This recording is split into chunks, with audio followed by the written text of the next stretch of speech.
All right, today we're diving into the story of a real unsung hero of the industrial age.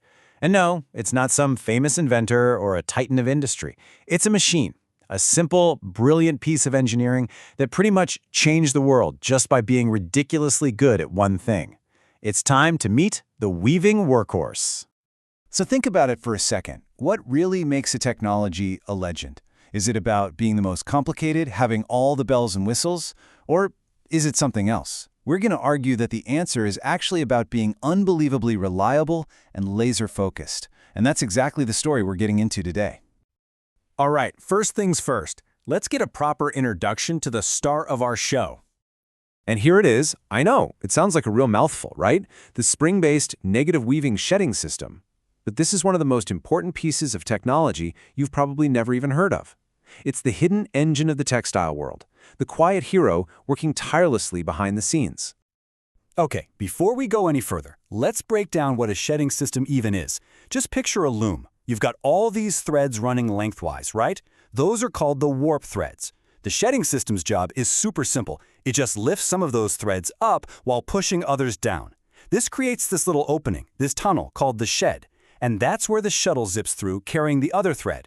So it's up, down, pass through, up, down, pass through. That simple motion, that's how fabric is literally born. Okay, so it makes the little tunnel. Simple enough. But what made this system in particular the undisputed champ for so long?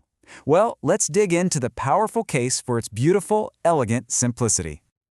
You know, the genius of this machine really boils down to three key things. First, it was so mechanically simple, which meant it was cheap to build and cheap to buy. Second, with fewer moving parts, there was just less that could go wrong. It was incredibly reliable. And on a factory floor, that is everything. And third, it was a specialist. It was built for pure speed on the most common, everyday weaves, like plain and twill. And that really gets to the heart of it.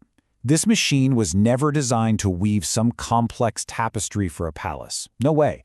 It was built to churn out miles upon miles of the tough, affordable fabric that makes up your t-shirts, your bed sheets, your jeans. It was the engine of textile democracy, really. And the secret to its whole game? It's this number, 2. See, for the most common fabrics in the world, you really only need to control 2 sets of threads, or 2 heel shafts. One set goes up, the other goes down. That's it. This system was perfectly optimized to do that one job, with those 2 shafts faster and more reliably than pretty much anything else out there. But, as any engineer will tell you, every single design choice has its trade-offs, and all that focus on simplicity, well, it definitely came at a price, a very calculated compromise. So that's the big question, right? What was the price they had to pay for all this speed, all this reliability, this elegant simplicity? And this table here just lays it all out. This perfect balancing act. The gain of being cheap and simple came with the pain of having to rely on springs and gravity to pull the threads back into place. Having fewer moving parts was a huge win for reliability. But, springs get tired. They can fatigue and break over time. And yeah, it was fast for basic stuff, but that same spring action could get a little sluggish at the absolute top speeds, and sometimes that sudden motion could put extra strain on the threads. And here is the most crucial point to understand. These weren't seen as flaws in the design. Not at all. They were the known, accepted trade-offs that you made to get a cost-effective, super reliable machine that could just do its job day in and day out. It's a total masterclass in pragmatic engineering. So, all of that brings us to its legacy. And let me tell you, it's a lot more enduring than you might think. I just love this quote because it sums everything up so perfectly. It calls the system a robust and efficient workhorse of the weaving industry. But pay really close attention to that last part. And is still in use today. That's right.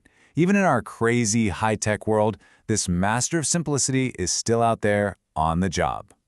At the end of the day, its impact isn't just something you find in old factories. It's right there in our homes, in our closets. The amazing efficiency of this simple machine helped make countless fabrics affordable and accessible to millions upon millions of people. Its legacy is quite literally woven into the fabric of our modern world. And that kind of leaves us with one last thought to chew on. In a world where we're constantly chasing more features, more complexity in all our technology, what can we learn from the simple, focused genius of the weaving workhorse? What problems could we solve today if we chose elegant simplicity over complex sophistication? Something to think about.